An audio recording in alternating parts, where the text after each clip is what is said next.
పశ్చిమ గోదావరి జిల్లా ఆకువీడిలో high tension వాతావరణం కొనసాగుతోంది. కొద్ది రోజులుగా నెలకొన్న ఉద్రిక్త పరిస్థితులు ఉన్నాయి. అక్కడ 144 సెక్షన్ అమల్లోనే ఉంది.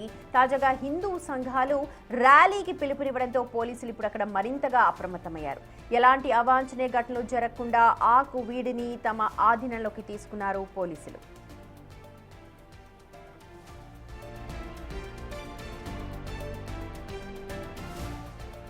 ముందస్తు జాగ్రత్తగా మునుపటి కంటే కూడా రెండింతల అదనపు బలగాలను ప్రస్తుతం పోలీసులు అక్కడ రంగంలోకి దించారు. ప్రతి కూడలిని కూడా నిఘా నీడలో ఉంచారు. 144 సెక్షన్ అమల్లో ఉంది కాబట్టి ఎలాంటి సభలు కానీ, సమావేశాలు కానీ, ర్యాలీలకు కానీ అనుమతి లేదు అంటూ స్పష్టం చేశారు. ఎక్కువ మంది గుమ్మికూడితే కఠిన చర్యలు తప్పవంటూ కూడా హెచ్చరిస్తున్నారు. ఇక శాంతి భద్రతలకు విఘాతం కలిగించేలా ఎవరు వ్యవహరించినా ఉపేక్షించే ప్రసక్తే లేదు అని అంటున్నారు పోలీసులు. హిందూ సంఘాల ర్యాలీ పిలుపుతో చెక్ పోస్టులను ఏర్పాటు చేసి మరీ ముమ్మరంగా తనిఖీలు చేస్తూ ఉన్నారు. ప్రస్తుతం ఆకువీడిలో పరిస్థితి అయితే ప్రశాంతంగానే ఉంది. అయితే ఎప్పుడు ఏం జరుగుతుందోనన్న భయాందోళన అయితే స్థానికులకు కనిపిస్తోంది. పోలీసులు మాత్రం ఎక్కడికక్కడ బ్యారికేడ్లను ఏర్పాటు చేశారు. పరిస్థితినంతా కూడా సమీక్షిస్తున్నారు.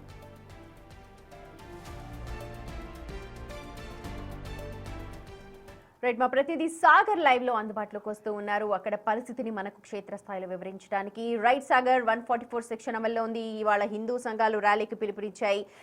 144 సెక్షన్ అమల్లో ఉన్నా సరే ర్యాలీకి పిలుపునివ్వడంతో పోలీసుల పహారా బాగా పెరిగినట్టుగా విజువల్స్ ని చూస్తే మనకు అర్థమవుతోంది. ఒకసారి విజువల్స్ ని చూపించండి. అలాగే అసలు ఏం జరుగుతోంది, ర్యాలీ అసలు అక్కడ చేపట్టే అవకాశాలు ఉన్నాయా?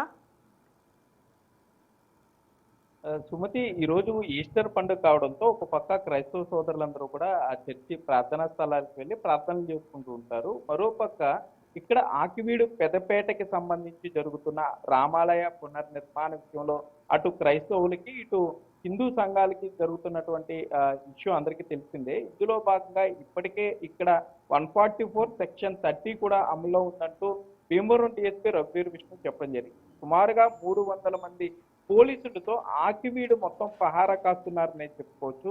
ఇప్పుడు ప్రస్తుతం శాంతియుత పరిస్థితులు ఉన్న ఒకవేళ హిందూ సంఘాలు చలో ఆకివీడు అంటూ ఆకివీడు వస్తే కొంత పరిస్థితులు అదుపు తప్పే అవకాశం ఉంటుందేమో అన్న ముందస్తు జాగ్రత్త చర్యల్లో భాగంగా ఎక్కడికక్కడ హిందూ సంఘ నేతలను కూడా అడ్డుకుంటున్నారు. అలాగే ఈస్టర్ సందర్భంగా ఇటు ఆకివీడు పెదపేట కానీ ఆకివీడు మండలంలో ఉన్న చర్చిల్లో ఉన్న క్రైస్తవ సోదరులకు మద్దతు పలకడానికి బయట ప్రాంతాల నుండి వచ్చేటటువంటి క్రైస్తవ సోదరుల్ని, అట్లాగే క్రైస్తవ సంఘ ఎవరైతే పాస్టర్లు ఉంటారో వారందరినీ కూడా పోలీసులు అడ్డుకుంటున్నారు. ఇటు క్రైస్తవులకు కానీ అటు హిందూ సంఘాలకు సంబంధించిన వారి ఎవ్వరికీ కూడా అనుమతి లేదు. 144 సెక్షన్ 30 పోలీస్ యాక్ట్ అమల్లో ఉంది కాబట్టి అర్థం చేసుకోవాలి. ఎందుకంటే ఈ 15 రోజులు కూడా చాలా శాంతియుత పరిస్థితులు ఉన్నాయి. అక్కడ అందరూ కూడా కోఆపరేట్ చేస్తున్న తరుణంలో బయట నుండి ఇతర ప్రాంతాల నుండి వచ్చే వ్యక్తులు వారి ఇష్టం వచ్చినట్టు మాట్లాడితే ఇటు మీడియా ముందు కానీ సోషల్ మీడియాలో కానీ మాట్లాడితే కొంత అక్కడ పరిస్థితులు అదుపు తప్పుతాయన్న సమాచారంతో పోలీసులు కొంత ముందస్తుగానే జాగ్రత్త పడ్డారు సుమతి. మరోపక్క డ్రోన్తో పహారా కాస్తున్నారని చెప్పుకోవచ్చు. సుమారుగా 2 పోలీస్ డ్రోన్లు ఆకివీడు ఏరియా మొత్తం కూడా అక్కడ పహారా కాస్తున్న పరిస్థితి. కింద గ్రౌండ్ లెవెల్లో ఉన్న సిబ్బందికి ఎప్పటికప్పుడు సమాచారాన్ని సేకరిస్తున్నారు. ఎక్కడా కూడా 3-4 కంటే గుమ్ముకూటం కానీ లేకపోతే సభలు సమావేశాలకు అనుమతులు లేకపోతే ఇప్పటికే ఆకివీడు ప్రజలందరూ కూడా ఆకివీడు మండలానికి సంబంధించి ప్రజలు కానీ ఆకివీడు టౌన్ కానీ అందరూ సహకరిస్తున్నారు. కానీ ఈ సోషల్ మీడియాలో వచ్చే వార్తలు చూసి బయట ప్రాంత వ్యక్తులు వస్తే ఇబ్బందికర పరిస్థితులు ఉంటాయని ముందుగానే పోలీసులు ఆకివీడు ఇన్ అండ్ అవుట్ ఎటువంటి ఆకివీడు లోపలికి వెళ్లాల్సి వచ్చినా మొత్తం లోపలికి వెళ్లే ప్రాంతాలు, బయటకు వచ్చే ప్రాంతాలు అన్ని చోట్ల కూడా పోలీస్ పికెట్లు ఏర్పాటు చేశారని చెప్పుకోవచ్చు. ప్రజలు కూడా సహకరించాలని విజ్ఞప్తి చేస్తున్నారు. ఎందుకంటే ఈ పెద్దపేట రామాలయ పునర్నిర్మాణానికి సంబంధించి ఒక డిప్యూటీ స్పీకర్ రఘురామకృష్ణరాజు ఇప్పటికే ఒక బ్యాంక్ అకౌంట్ ఆకివీడు రామాలయ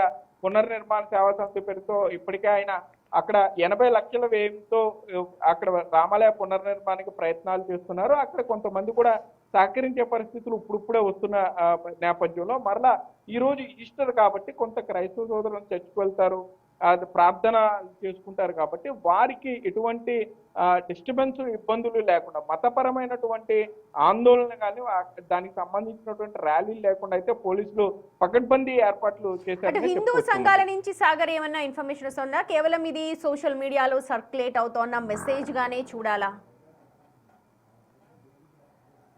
అంటే ఇది సోషల్ మీడియాలో కానీ లేకపోతే ఈ వాట్సాప్ లో కూడా ఎక్కువగా సర్క్యులేట్ చేశారు. ఏ హిందూ సంఘం పేరును మెన్షన్ చేయకుండా కేవలం చలో ఆకివీడు హిందువులకి సపోర్ట్ గా మద్దతుగా తరలిరండి అంటూ కూడా ఆ డిజిటల్ పోస్టర్ లో ఉంది. దాన్ని ముందుగానే పోలీసులు గుర్తించడం ముందు జాగ్రత్త చర్యలో భాగంగా, ఎందుకంటే ఈస్టర్ కాబట్టి ఆదివారం, అందులోనూ ఈస్టర్ కాబట్టి కొంత క్రైస్తవ సోదరులు అందరూ చర్చిలకు వెళ్తూ ఉంటారు, ఆడవాళ్ళు ఉంటారు, పండుగ వాతావరణం ఉంటుంది. కావాలనే ఎవరో ఈ విధమైన పోస్టర్ ని క్రియేట్ చేశారు. ఒకవేళ బిహెచ్పియో బజరంగ దళో లేకపోతే ఏదైనా హిందూ ధార్మిక సంఘాలు అయితే కింద వారి సంఘానికి సంబంధించిన పేరు పెట్టుకునే అవకాశం ఉంటుంది. కానీ అటువంటివి ఏమీ లేకుండా కేవలం జై శ్రీరామ్ చలో ఆక్వీడు అంటూ కూడా పిలుపునిచ్చిన నేపథ్యంలో పోలీసులు ముందు జాగ్రత్త చర్యలు చేపట్టారనే చెప్పుకోవచ్చు. ఎందుకంటే మతపరమైన ఇష్యూస్ లో కొంత అవి ఒకవేళ అక్కడ మతపరమైన ఆందోళన చెలరైతే కంట్రోల్ చేయడం కష్టంగా ఉంటుంది. కాబట్టి ప్రస్తుతం పరిస్థితులు అంతా శాంతియుతంగా ఉన్నాయి కాబట్టి పెదపేటకు సంబంధించి కూడా అక్కడ శాంతి భద్రతలకు విఘాతం కలిగించే అవకాశాలు ఏమి లేవు. కాబట్టి ఇప్పుడు ఈ డిజిటల్ పోస్టర్ ద్వారా ఎవరైతే సర్క్యులేట్ చేశారో వారితో పాటు, ఎందుకంటే కొంతమంది మరి సాగర్ ఎవరైనా పోలీసులు ఏమైనా నిఘా పెట్టారా? ఈ పోస్ట్ ఐపీ అడ్రస్ ద్వారా ఏమైనా కనుక్కున్నారా? ఎవరు పోస్ట్ చేశారు, దీని వెనకాల ఎవరున్నారు అన్న దాని మీద డీటెయిల్స్ తెలుసుకుంటున్నారా పోలీసులు? అయితే తప్పకుండా ఇప్పుడు ఆకివీడు పోలీసులు కానీ ఇటు భీమవరం డిఎస్పీ రఘువీర్ విష్ణు ఆధ్వర్యంలో ప్రత్యేక ఒక టీమే ఏర్పాటు చేశారని చెప్పుకోవచ్చు. సైబర్ సెల్ కూడా దీని మీద ప్రత్యేకంగా దృష్టి కేంద్రీకరించి ఎవరు పడితే వారు ఇష్టం వచ్చినట్లు తమ మతం గురించో ప్రాంతం గురించో మాట్లాడుతుంటే, సంబంధం లేని వ్యక్తులు కూడా మాట్లాడుతుంటే ఇక్కడ కొంత ఇబ్బందికర పరిస్థితులు వస్తున్నాయి. కాబట్టి వారందరికీ సంబంధించిన ఇన్స్టా ఐడీలు కానీ వాట్సాప్ నెంబర్లతో పాటుగా సోషల్ మీడియా గ్రూపులన్నింటినీ కూడా క్లోజ్ గా మానిటర్ చేస్తున్నారని చెప్పుకోవచ్చు. ఎందుకంటే ఇష్యూ ఎస్కలేట్ అవ్వకుండా పోలీసులు ముందు జాగ్రత్త చర్యలు చేపడుతున్నారని చెప్పుకోవచ్చు. అండ్ సాగర్, ఆ ప్రాంతానికి ఘటన ఎక్కడైతే జరిగిందో, పహారా ఎక్కడైతే కాస్తున్నారో ఆ ప్రాంతానికి రావడానికి ఎన్ని రోడ్లు ఉన్నాయి, పోలీసులు ఎలాగ అక్కడ బందోబస్తు చేశారు, ఇప్పటికే బ్యారికేడ్స్ అలాగే చెక్ పోస్టులను ఏర్పాటు చేశారు అని చెప్తున్నారు. అయితే ఇక్కడ ఆకివీడు రావడానికి ఇటు కైకలూరు నుండి ఒక రూట్ ఉంది, అటు భీమవరం నుండి కాళ్ళ వైపు నుండి కొంత అటు నుండి కూడా రావచ్చు. మొత్తం 4 వైపులా కూడా దారులు ఉన్నాయి, చిన్న చిన్న గ్రామాల నుండి అటాచ్డ్ రూల్స్ ఉన్నాయి, కొంత అది రోడ్స్ ఉన్నాయి, మండల హెడ్ క్వార్టర్ కూడా కావడంతో ముందు జాగ్రత్తగా మొత్తం అన్ని రూట్లు కూడా బ్లాక్ చేశారని చెప్పుకోవచ్చు.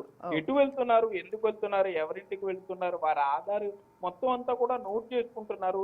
అక్కడికి వెళ్ళి ఎటువంటి కొంత అక్కడ ఎటువంటి చర్యలకు పాల్పడినా కూడా అక్కడ మత సంబంధమైన ఇష్యూ కాబట్టి ఇగ్నైట్ అయ్యే అవకాశం ఉంటుంది. కాబట్టి పోలీసులు డ్రోన్ సహాయం కూడా తీసుకుంటున్నారు.